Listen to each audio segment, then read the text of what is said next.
pero muy fuerte y con una gran presencia del movimiento sindical democrático mexicano. Me piden pues hablar de dos temas en los cuales tengo una experiencia directa, en la asesoría tanto del sindicato minero como del sindicato mexicano de electricistas, pero nos pide al mismo tiempo no hacer recuento de daños, y entonces me tendría que quedar callado. No, la verdad que quisiera no hacer recuento de daños, pero no podría narrar precisamente estas dos experiencias, una ya cumpliendo justo hoy, ayer, 5 años de agresiones, y otro pues en el orden del año, 4 meses por ahí, a estas alturas. Esto no significa que al final no pueda haber un mensaje positivo, que no pueda haber un mensaje optimista, desde luego que lo hay, y simplemente el hecho de estar en este foro, en esta reunión, es reflejo pues de que la lucha está bien, de que el sindicalismo democrático en este país está más vivo que nunca, pero sin descuidar ninguno de los flancos, porque sí está más vivo que nunca, pero está también más atacado que nunca. Hablaremos pues simplemente por estricto orden de antigüedad primero del conflicto minero, y no voy a hacer aquí tampoco una narración, no tendríamos tiempo suficiente para hablar del detalle, sino simplemente de los temas principales que de alguna manera explican cuál ha sido la conducta de las partes en este conflicto. Si la memoria no me falla, hoy o ayer se cumplen precisamente 5 años del día en que la Secretaría del Trabajo y Previsión Social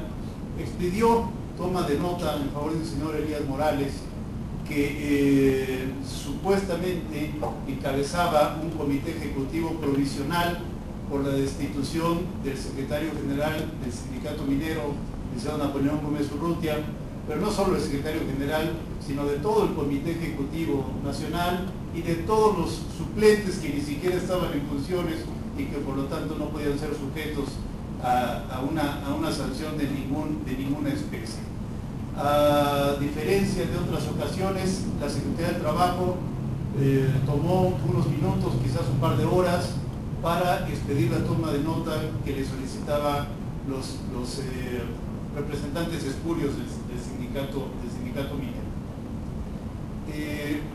Inició inmediatamente una persecución penal en contra de los dirigentes principales del sindicato, desde luego del secretario general, pero también de otros dirigentes, que hoy tristemente tiene a uno de ellos, a don Juan Linares Montufa, en prisión pues desde hace aproximadamente 2 años. Persecución penal pues que se ha sostenido a lo largo de estos 5 años, que no ha cesado en ningún momento, y donde se ha sumado, como en el resto del conflicto, los esfuerzos del gobierno federal por los de algunos gobiernos estatales y desde luego el gran capital, no de un grupo empresarial minero, sino por lo menos de 3 grandes grupos empresariales. 3 grandes grupos que, dicho sea de paso, manejan recursos que nos pertenecen a todos los mexicanos, pero que solo los enriquecen a ellos. Este tema de la toma de nota al que ya se refería hace un momento el licenciado Arturo Alcalde, pues parece ser el preferido del gobierno, y hablamos de los gobiernos priistas, de los gobiernos panistas, y también a nivel local, pues con algunas muestras de gobiernos perredistas, para combatir a los sindicatos que les resultan incómodos, tanto para no expedir la toma de nota reconociendo a un nuevo sindicato, como para expedir aquella que tendría que reconocer cambios en la directiva a una nueva directiva, o inclusive la subsistencia de una directiva anterior, como es el caso minero, que súbitamente o de pronto les resulta incómoda. Y que les resulta incómoda no por una ideología política que sea de izquierdas o de derechas o de centro, no les resulta incómoda porque pertenezcan a un partido o porque pertenezcan a otro. Les resulta incómoda fundamentalmente porque están ejerciendo a carta cabal la negociación colectiva. Por eso es tan importante, y recalco lo que dijo ya el licenciado Arturo Alcalde, no podemos hablar de libertad sindical si no hablamos de contratación colectiva. Las estadísticas en este país podrían indicar que ciertamente no reflejan una cuestión real, sino una cuestión aparente. Este es un país de muchas simulaciones, pero podrían decir que un número importante de trabajadores pertenecen a sindicatos. El problema es que ni ellos mismos lo saben. Pero en todo caso, una forma de poder averiguar cuál es la verdadera presencia de los sindicatos que verdaderamente son representativos de los trabajadores sería el análisis de los contratos colectivos de trabajo. No el número de contratos colectivos depositados, sino el análisis de aquellos contratos colectivos que contienen realmente condiciones de trabajo mejores a las que establece la ley. Y no estamos hablando de una cláusula de exclusión, que esa la tienen todos los contratos colectivos, no estamos hablando de un 5% más de prima vacacional, estamos hablando de términos que realmente reflejen esa mejora en las condiciones de vida de los trabajadores.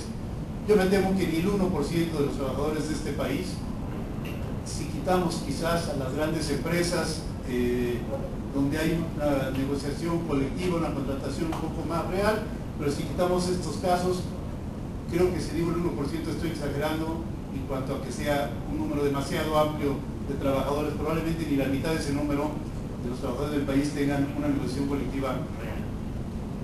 De manera que, volviendo y retomando el tema del sindicato minero, pues esto es lo que al final de cuentas fastidió al gobierno, encontrarse con un líder que estaba ejerciendo una representación real y negociando de veras sus contratos colectivos de trabajo. El gobierno de Fox y luego el de Calderón no dudaron en apoyar los intereses empresariales, atacando esta forma de acción real de un sindicato. Vino el uso de otro sindicato, y esto es el reflejo también de una conducta tradicional en este país, lo que llamamos el chavismo sindical. En ese caso se ubicó un sindicato a modo para que detentara la titularidad de los contratos colectivos de trabajo. A la Junta de Conciliación y Arbitraje, a la Junta Federal, pues no le importó encontrar una serie de anomalías en la actuación súbita, sin ningún antecedente de este sindicato, que de la noche a la mañana habría ganado la confianza de los trabajadores de 10 empresas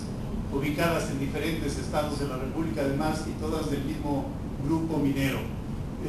La Junta Federal señala, estamos hablando de hace varios años, la misma hora del mismo día para llevar a cabo los 10 recuentos en lugares que distaban unos de otros pues 2.000 y más kilómetros,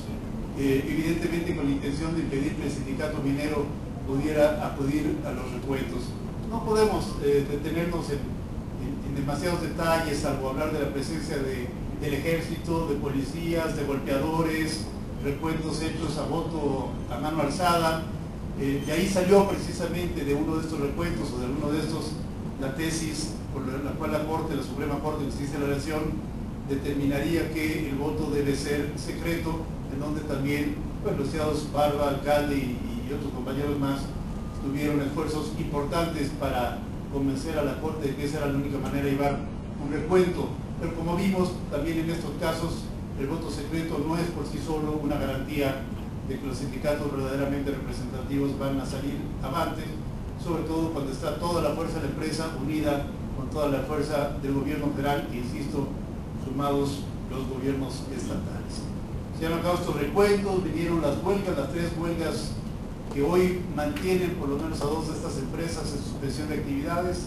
en Tasco, en Zacatecas, la otra, la famosísima huelga de Cananea, 100 años después, de la que todos reconocemos como uno de los antecedentes fundamentales de la Revolución Mexicana. Bueno, pues el gobierno se vuelve a ensañar con los trabajadores cananeenses y no le importa pasar por encima de todos los derechos de estos trabajadores, de sus familias, de toda una población. Simula una fuerza mayor que nunca existe, da por terminadas las relaciones de trabajo, tanto las individuales como las colectivas, meten inmediatamente al mismo sindicato charro que tenía ya esta triste actuación en las otras empresas del Grupo México, y hoy por hoy pues una empresa que está reanudando labores, habiéndose quitado ya de encima, por lo menos eso creen ellos, habiéndose quitado de encima a los trabajadores incómodos, al sindicato incómodo, y contando con su líder charro y el gobierno protector de todas estas simulaciones. Vino, digamos, este tema se ha repetido con el Grupo Peñoles y y actualmente también sufrimos las consecuencias de la agresión en otros recuentos. Evidentemente ha habido, por un lado, el debilitamiento del sindicato, que no ha podido, con toda la valentía y toda la fuerza que ha mostrado, salir indemne, salir sin daño de todas estas agresiones, pero hoy, a 5 años, mañana se cumplen 5 precisamente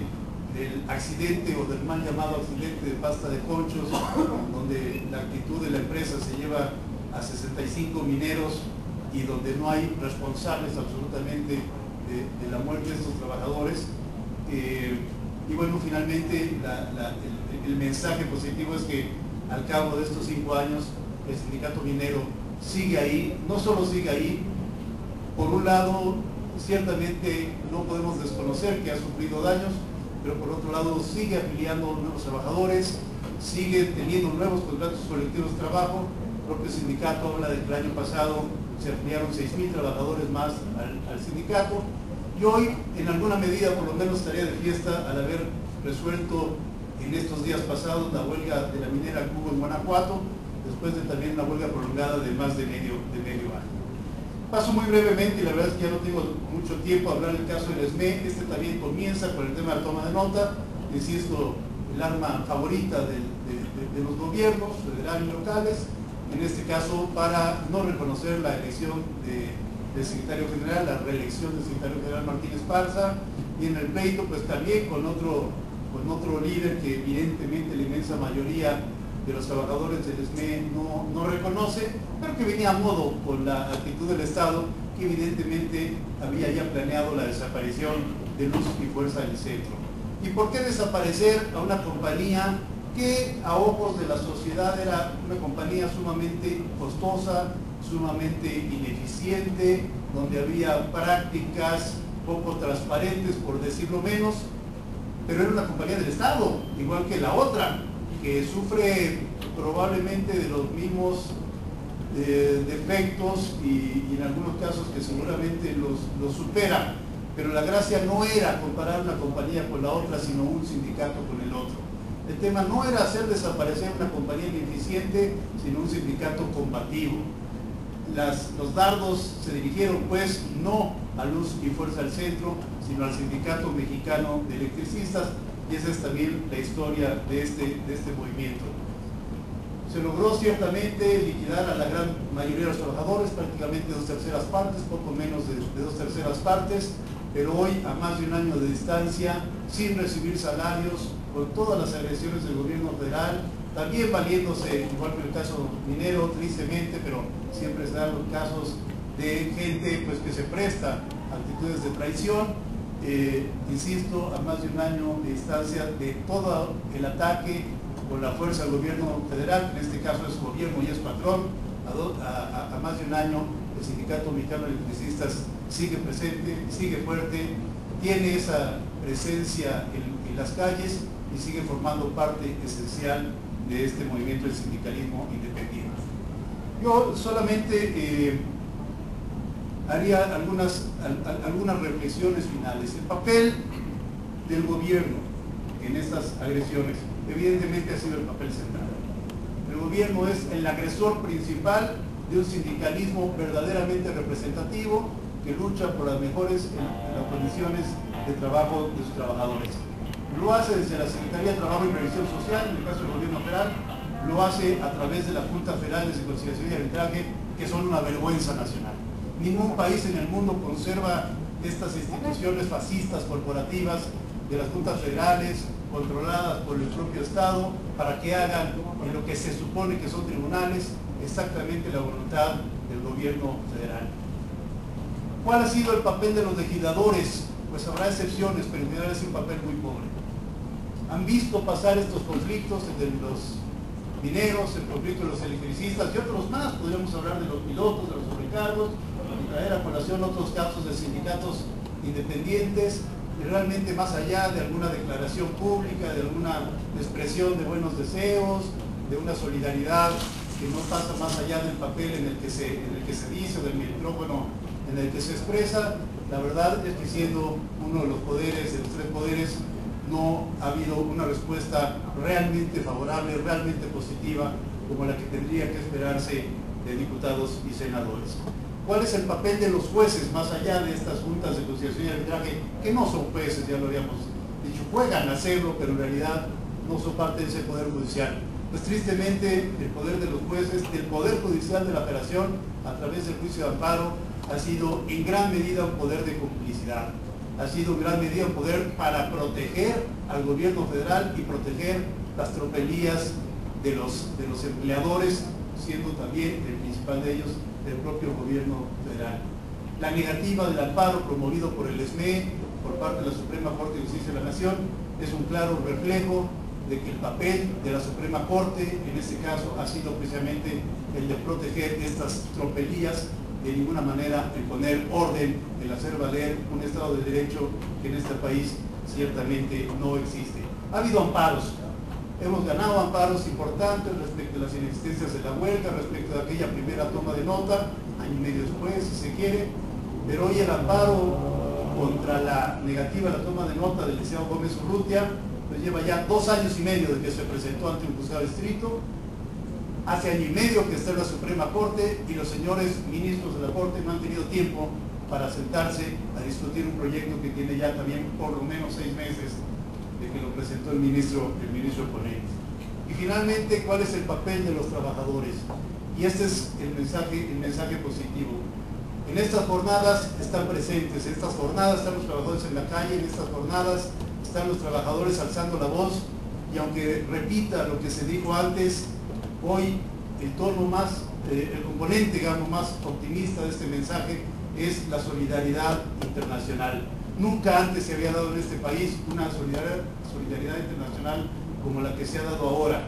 Los viejos sindicatos corporativos, la CTM sobre todo, había de alguna manera monopolizado, y buena medida todavía tiene una presencia absolutamente injustificada en organismos como la propia Organización Internacional del Trabajo, pero ya no van solos.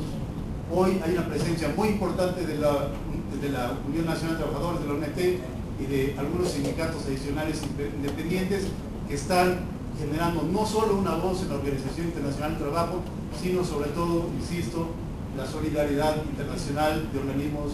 fundamentales. Esa es la nota optimista. Sí hay recuento de daños, pero al final habrá resultados que podremos todos presumir. Muchas gracias.